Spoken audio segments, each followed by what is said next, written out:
तो बच सकते हैं। अब प्रैक्टिकली करेंगे नहीं तो नहीं बच सकते। अपने शिवपुराण में इसकी पुष्टि कर रहा है, तुलसीदास जी भी कह रहे हैं। तुलसीदास जी ने कहा है कि ताप लगे न सिद्धार्थ भाषा, और शिवपुराण भी बता रहे हैं, शिवपुराण भी उन्होंने कहा है कि ये मतदान इस शायोग मुक्ति से जो है ना, मौत से बचाया जा सकता है। आपकी अकाल मौत कभी नहीं होगी। तो वो अपन को इसका प्रैक्टिकल करना है। जैसे परमात्मा का नाम है, परमात्मा के नाम को समझना है। परमात्मा का नाम क्या है? परमात्मा का नाम अकथ है। जैसे हमारे संजी बता रहे थे, चार वाणियों के बारे में चर्चा कर रहे थे। तो ये चार वाणी अपने अंदर होती हैं, सभी लोग समझे इस बात को। चार वाणी में तीन वाणी ऐसी है, तीन वाणी से परमात्मा का नाम का स्मरण नहीं होता। मतलब बहुत से लोग जैसे मतलब जिन्होंने दीक्षा नहीं ली है या जिन्होंने नहीं जाना है, तो वो आश्रम पर जाएंगे कि वाणी तो एक ही है, चार कैसे हो सकती है। तो ये तीन वाणी है, बैकरी, पश्चिमी, मध्यमा और परा। ये चार प्रकार की वाणियां हैं। तीन प्रकार की वाणियों से परमात्मा के नाम का स्मरण नहीं किया जा सकता।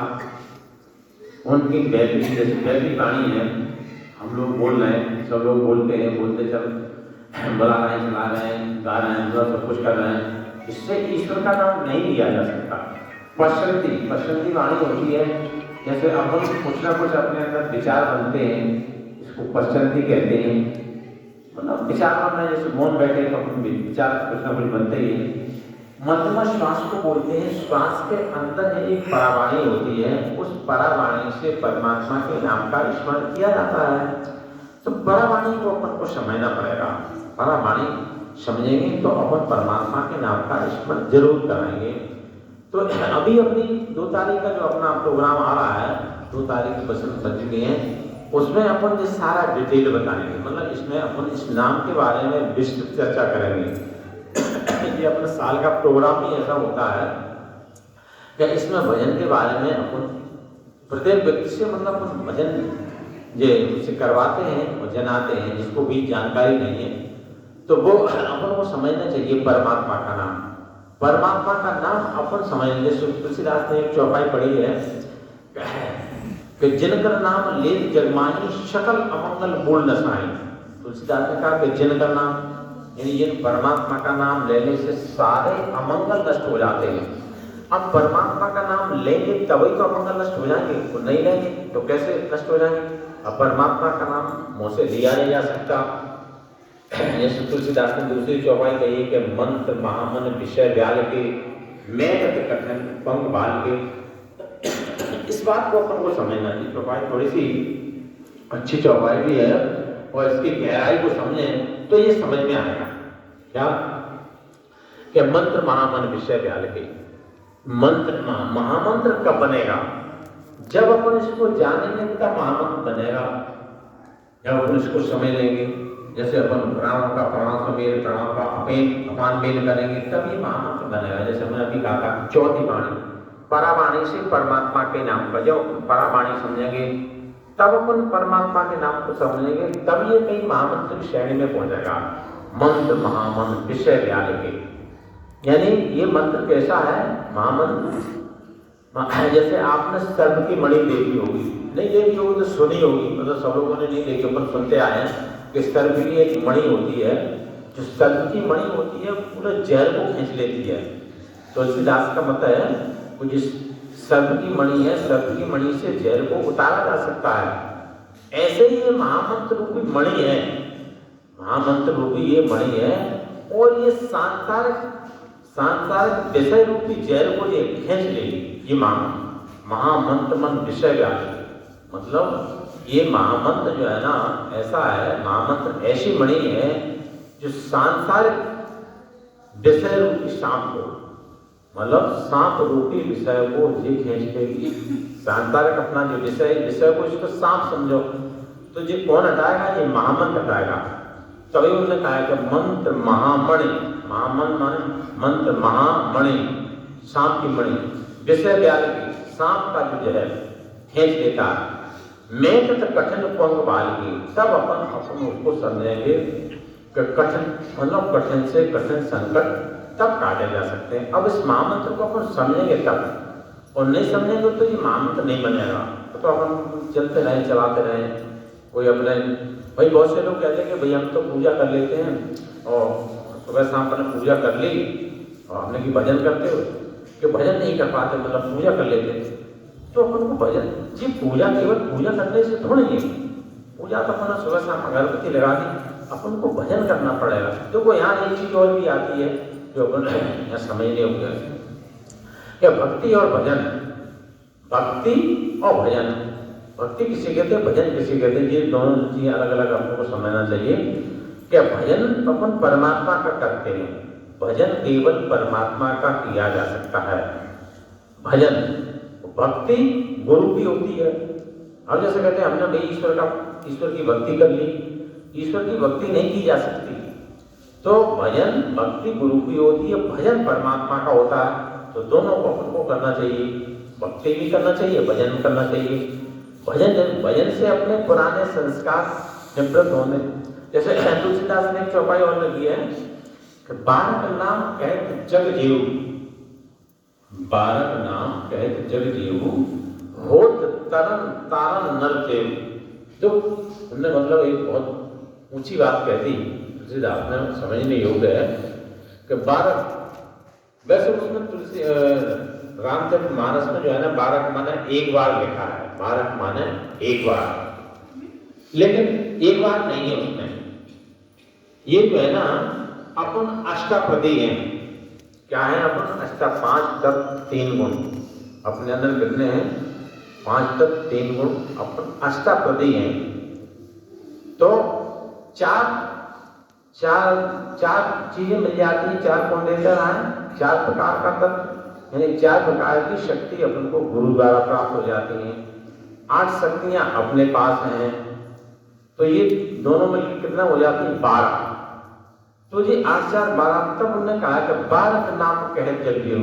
जब गुरु को अपनी 4 प्रकार की शक्तियां प्राप्त हो जाएंगी तब अपन महामंत्र को स्मरण कर पाएंगे, तब अपन होत तरन यानी 12 नाम कहत, जब अपन इस 12 को प्राप्त कर लेंगे तब अपन उस नाम को स्मरण करेंगे, 12 नाम कहत जग जीव और होत तरन तारन न देव, तब अपन तरने और तारने वाले होंगे। मतलब खुद तो तर जाएंगे, दूसरों को भी तार ले जाएंगे जब अपन इस प्रकार ऐसा करेंगे। मतलब बारक नाम का अपन स्मरण करेंगे तो अपन तरने और तारने वाले हो जाएंगे। जी अपन को समझने का विषय है परमात्मा का नाम, परमात्मा का नाम स्मरण करेंगे तभी तो तरने तारने वाले हो जाएं। उसको समझेंगे और नहीं समझेंगे तो फिर कोई मतलब नहीं है। तो इस प्रकार से परमात्मा के नाम को अपन को समझना पड़ेगा। वैसे तुलसीदास ने रामचरितमानस में नाम की बहुत सारी चौपाइयां लिखी हैं ये नाम के बारे में। और अब अपन चलते हैं शारू मुक्ति पर। शारू मुक्ति के द्वारा परमात्मा का साक्षात्कार होता है, परमात्मा का साक्षात्कार होता है। जब अपन परमात्मा का साक्षात्कार, जैसे अपने भागवत में लिखा है, भागवत में कहते हैं कि वेदों में अनेक प्रकार की यज्ञ ठहराई गई हैं, तू सभी यज्ञों को त्याग कर तुम आत्मज्ञानी यज्ञ कर, मैं तुम्हारे कर्मों को जला करके ऐसे राख कर दूंगा जैसे अग्नि लकड़ी को राख कर देती है। तो जब अपने पुराने संस्कार नष्ट हो जाएंगे तो फिर सुख ही मिलेगा। अब जो होगा कब, जब अपन परमात्मा का भजन करेंगे यानी ईश्वर को जाने, यानी योग अग्नि, मतलब जैसे तुलसीदास ने बहुत उत्तरकांड में दुआ लिखा है कि योग अग्नि कर प्रकट तब कर्म सुभा शुभला है। मतलब इसमें वो चीज आ जाती है, इसमें सभी चीज आ जाती है, बसरते अपन को समझने की जरूरत है। योग अग्नि मतलब योग करेंगे, योग से वो अग्नि प्रकट होगी, योग अग्नि तक प्रकट तब कर्म शुभा शुभला है। यानी जब अपन योग करेंगे, योग की अग्नि से तुम्हारे शुभ और अशुभ दोनों कर्म जल करके राख हो जाएंगे। जैसे इधर जो है ना भगवान कृष्ण गीता में कह रहे हैं, क्या कह रहे हैं कि यथेदांशी अग्नि भस्म सात कुरुतो तथा, और ज्ञानाग्नि सर्व कर्माणि, कहा कि ज्ञान की अग्नि से सारे कर्म जल करके ऐसे नष्ट हो जाएंगे। जैसे प्रज्वलित अग्नि ईंधन को जला करके राख कर देती है, ऐसे ही ज्ञान की अग्नि से अपने सारे कर्म से राख हो जाएंगे। तो अपन को अब यहाँ सुख दुख कहाँ रह जाता है? कोई जब अपन इस ज्ञान को समझ लेंगे तो आपके पास कोई कष्ट रहेगा ही नहीं। अब बसंते अपने पुराने संस्कार योग अग्नि में अपने को भस्म करना है। योग अग्नि तत्पन्न सुभाष बुलाए और बुद्ध सरावे ज्ञान गत ममता मल जल जाए। तो ये सारे कर्म अपने जल करके नष्ट हो जाएंगे। तो अपन को ईश्वर को जानना पड़ेगा, ईश्वर को साक्षात करना। जब अपन भजन करेंगे तभी तो साक्षात्कार कर पाएंगे, और नहीं तो अपन इस बात को समझना चाहिए कि परमात्मा के बारे में बहुत से लोगों का बड़ा संदेह रहता है। परमात्मा के बारे में लोगों का संदेह, तो उस संदेह को अपन दूर कर लें। परमात्मा एक शब्द होता है, अपने ऋग्वेद में लिखा है कि शब्द ब्रह्म भर्गो ज्योति एको ब्रह्म द्वितीया नास्ते। ईश्वर एक शब्द है, ज्योति स्वरूप है, ऐसी ज्योति जिसको न सूर्य प्रकाश कर सके, न चांद, न बनावटी लाइट, वो स्वयं ही प्रकाशित है।